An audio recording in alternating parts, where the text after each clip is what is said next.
윤석열 당선인께서 헌법을 준수한다는데 네. 헌법적 가치가 뭡니까? 어, 대통령은 국가와 국민의 안녕을 지켜내는 겁니다. 그렇네요. 그걸 최우선적으로 하는 것이지 네. 청와대 개방이 우선은 아니죠. 그리고 모든 것에는 저는 네. 장점과 단점이 같이 있다고 봐요. 어떤 정책을 하든지 간에. 그런데 예를 들어서 이번에 청와대 이전 같은 경우는 네. 장점도 있어요. 국민에게 개방하고 네. 또 약속을 지켰다는 장점이 있는 반면에 단점은 너무 많죠. 예를 들어서 10가지가 있자면 장점이 하나고 네. 단점이 9가지인 것이 지금 청와대 집무실 이전이고 저는 가서 이 역사가 무섭지 않는가라는 생각을 했어요. 윤석열 당선인이나 네. 이걸 청와대 집무실 이전을 이렇게 졸속으로 추진하는 인수위 관계자들은 이것은 역사의 심판을 받겠다라는 생각도 했어요. 이렇게 국가적인 대사를 네. 이렇게 졸속으로 하고 이렇게 많은 문제점을 노정을 하고 있는데 그리고 그렇게 졸속으로 하다 보니까 법과 절차가 잘 지켜지지 않게 되는 거죠. 네. 그러니까 참 걱정을 많이 하고 있습니다. 예를 들면은 관저 예, 문제도 예. 관저 문제. 저는 절차나 이런 것들이 지금 많이 무시되고 있는 것 같아요. 예를 그래요. 들면은 처음에 어떻습니까? 관저를 육군청 한남동에 있는 예. 육군총장 공간을 네. 하겠다 했잖아요. 그래서 육군총장 리모델링 비용을 산출을 해보니까 25억이다라고 그래서 이 예비비 25억이 태워진 겁니다. 그렇죠. 근데 그걸 짐을 다 드러내고 리모델링 하려고 보니까 낡고 뭐 좁고 또 해서 안 된다. 그래서 외교부 장관 공간으로 간다고 했잖아요. 네. 그럼 외교부 장관 공간은 최근에 리모델링을 했기 때문에 비용이 별로 안 든다. 이것은 손으로 하늘을 가리는 격이죠. 외교부 장관을 또 다른 데로 옮겨줘야 되는 것은 예산이 또 많이 드는데 그리고 또 외교부 장관 공간 하나만이 아니고 지금은 육군 총장 공간하고 해병대 사령관을 또 쓰겠다는 거예요. 인수위 그래요? 측에서 예. 해병대 사령관 공간은 예. 하고 육군 총장 공간은 경호처 요원들이 써야 되겠다. 써야 된다. 한쪽은 아마 경호처장이 쓸 것 같고 한쪽은 경호처가 하는 거죠. 그 절차 자체도 지금 규정대로 이루어지지 않고 있어요. 예를 들어서 해병대 사령관은 공간 여기는 네. 가정집이에요. 사실은 그 가족이 살고 있는데 살고 있어요. 일주일 전에 인수위에서 나가라고 한 거예요. 그래서 일주일 정도 시간밖에 안 주고 부랴부랴 그 밖에 이제 군 다른 간사를 협조해서 이렇게 좁은 간사로 나간 거죠. 그리고 그 협의 과정도 어떻습니까? 그 국방부 그게 해병대 자산이긴 해도 전체적으로 국방부잖아요. 네. 국방부 장관이 한테 먼저 협조를 해야 되는 거죠. 인수위에서 그렇죠. 해병대 사령관 공간을 쓰고 싶다. 네. 그러면 국방부 장관이 여러 가지를 검토해서 좋다 이건 협조를 해야 되겠다 하면은 국방부 장관이 해병대 사령관한테 지시를 해서 이렇게 됐으니까 미안하게 됐는데 네. 좀 협조해주고 대신 너가 어느 아파트를 쓰도록 해줄 테니까 나가라 이렇게 절차. 해야 되는 것이 정상적인 절차인데 네. 그런 절차를 무시하고 인수해서 바로 해병대 사령관한테 나가라 마라 이렇게 하고 나중에 해병대 사령관은 물론 나중에 장관한테 보고는 했다 그러더라고요. 네. 그런 절차는 아닌 것이죠. 그러다 보니까 이렇게 졸속으로 하다 보니까 어쩔 수 없이 네. 절차라든가 법이라든가 이런 것들을 어길 수밖에 없는 것이죠. 예산도 25억을 육군 참모총장 공간을 리모델링하는 걸로 국무회의 때 의결됐는데 그걸 그렇죠. 25억을 거기만 쓰겠습니까? 또 딴 데 쓰면은 예산 유용이 되잖아요. 그런 것도 다 다시 절차로 물론 그걸 전용을 한다든가 다른 데 바꿀 경우는 또 여러 가지 절차가 있지 않습니까? 네. 그런 것들이 무시되지 않나 하는 생각을 하고 있습니다. 저희가 김병조 의원님 매주 이제 말씀을 듣는데 들으면 들을수록 새로운 정부 어떻게 하려고 그러나 너무나 많은 문제점들 절차부터 시작해서 실질적인 내용까지 걱정되는 부분이 한두 가지가 아니에요. 그런 얘기 할 수밖에 없고 특히 이번에 외교 공간 그걸 쓰는 문제 이 보도도 있었지만 물론 인수위 측은 부인했어요. 근데 이 김건희 씨가 와서 보고 여기 좋다. 여기로 하겠다라고 하면서 이른바 관저 쇼핑하는 그런 모습을 보였다라는 지적도 나오고 있지 않습니까? 이런 것도 참 우려스러워요. 그 적절하지 않죠. 왜냐하면은 사실 그 논란이 김건희 여사가 네. 미리 가서 의사 결정에 관여해서 그렇게 가는 걸 결정을 했다라고 언론에 많이 보도가 됐잖아요. 그랬더니 인수위에서는 네.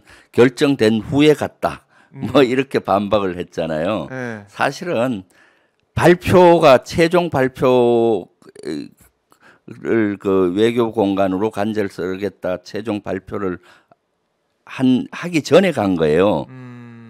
결정하고 발표까지가 나야 최종 결정된 그렇죠, 거 아니에요? 사실은. 결정하더라도 네, 발표 중간에 또 바뀔 수가 있잖아요. 네. 그러니까 최종 발표가 나기 전에 김건희 여사가 가서 이렇게 둘러보고 뭐 열을 한 것 같아요. 그것은 국민적으로 그런 오해를 받을 수가 있는 것이죠.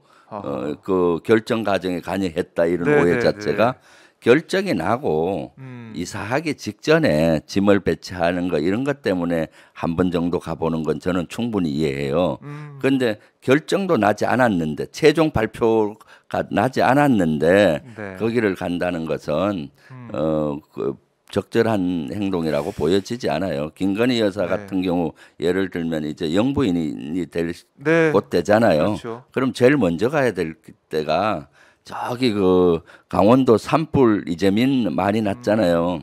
그럼 거기에 이제 어떻게 살고 있는지 집은 제대로 됐는지 그런 데 가서 먼저 봉사하는 것이 우선인 것이지 내가 살 집 아직도 발표도 안 했는데 먼저 간다는 것은 여러 가지 국민들의 생각 국민의 눈높이로 봤을 때 적절한 행동이 아니라고 저는 보여집니다. 예. 그렇네요. 그리고 그러니까, 오해를 살 일이고요. 예. 사실 뭐 이제 봉사 활동에 뭐 전력을 다하겠다, 집중하겠다 네. 이런 얘기도 언론을 통해 나왔었는데 결국 보여지는 모습은 네. 관저를 어디로 할지, 어디 어디서 살지 이런 걸 미리 거기에 찾는 모습만 보일 수밖에 없다. 네. 그런 모습에 국민들이 실망하고 있다.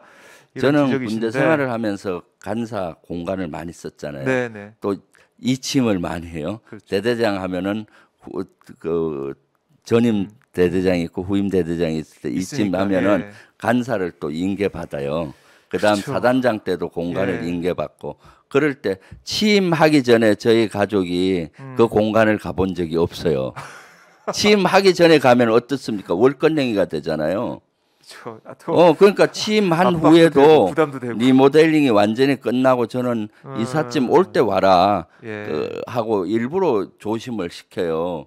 취임하기 전에 4살쯤에 저희 집 사람이 간다는 것이 말이 안 되는 거죠. 그리고 이런 것도 외교부 장관 공간으로 간절 쓴다고 결정을 언제 했는지 모르지만 국민의 눈높이에서 보면은 발표 난 시점이 최종 결정된 거잖아요. 그렇죠. 그 이후에 가야 되는 거지. 그 이전에 그 발표 이전에 갔다 오는 것은 대단히 문제가 있고 논란의 소지가 있을 수밖에 없는 것이죠. 예. 그래서 이제 비판이 나오고 있는 상황인데, 자, 이 관저 문제 결국 글쎄요, 외교부 장관은 삼청동에 있는 비서실장 그 공간으로 간다 이렇게 얘기하고 그 또 안가를 주변에 있는 거 써서 외교 업무를 본다고 하는데 지금 있는 외교 공간보다는 안 좋겠죠, 상황이. 어떻게 보세요? 글쎄요, 저는 비서실장하고 안가를 안 가봐서 모르겠는데 현 외교부 장관 공간은 제가 그 같이 살기 때문에 가봤어요. 그리고 매일 산책하면은 산 위에서 늘 봐요, 보이거든요. 그 마당하고 이런 데는. 거기에서는 참 그 외교부 장관 공간은 단순히 다른 직책에 있는 공간 분들의 공간과 다르게 많은 외교 활동이 이루어지고 있습니다. 그 대사관을 초청하기도 하고 대사들을 또 외국에서 기빈들이 오면 초청을 해요. 외국의 정서는 통상 오면 리셉션 같은 걸 할 때 호텔이나 이런 데서보다 자기가 살고 있는 공간에 초대하는 걸 제일 초청받는 거를 제일 좋게 생각을 해요. 대우받았다 생각하고. 그래서 공간에 많이 초대를 했고 거기는 아마 큰 행사도 많았지만은 작은 이런 행사도 참 많이 이루어지고 있더라고요. 그래서 왜냐하면 거기 큰 행사 이루어지면은 저희 집 가는데 도로 좌우측에도 차들로 주차를 많이 해요. 왜냐 그 위에 주차가 수백 대 될 정도는 아니니까 네. 밑에 이제 우리 집 앞에도 차 노견 주차를 하고 그래서 오늘 운전 기사한테 제가 물어봐요. 오늘 누구시냐고. 그럼 네. 누구 왔다고 오늘 뭔 행사가 이루어지는구나 이렇게 알 정도가 되는데 그러니까 외교부 장관 공간은 외교 네. 자산이에요. 단순히 공간이 아니라 그걸 이렇게 대통령이 들어가시면은 그거에 준하는 걸 만들어 줘야 되잖아요. 네. 그게 걱정이에요. 그런데 그러니까요, 비서실장하고 안가가 그 정도 돼 있을지 안가 이런 데는 소규모 인원이 들어가는 거 아닌지 모르겠어요. 그러니까 그런 생각이 들던데 공간이 어느 정도 될지는 뭐 따져봐야겠지만은 지금 우리가 가지고 있는 외교 자산, 외교 장관 공간과는 좀 다를 거다. 그런 생각은 들어요. 많은 분들이 강경화 생각하실 거예요. 장관님 같은 경우 제가 알기로 거기서 대사관 전 대사를 한번 초대해서 이런 행사들도 하더라고요. 그럼 수백 명, 100명 이상들이 오고 수행원들까지 한 그렇죠. 200~300명 오잖아요. 그런 행사들이 이루어지는데 안가 같은 데에서 그런 것들이 이루어질 수 있을까요? 한 10명이나 저는 안 가봐서 안가가 어떤지 모르겠는데 안가라고 하면은 뭐 수십 명 정도가 맥시멈 아닐까요? 안가를 수백 명이 들어갈 정도로 했다면 안가가 아니겠죠? 안가는 안 가겠죠. 안가는 안 가고 제 생각에는 아마 호텔을 빌려서 하지 않을까 그런 생각 드는데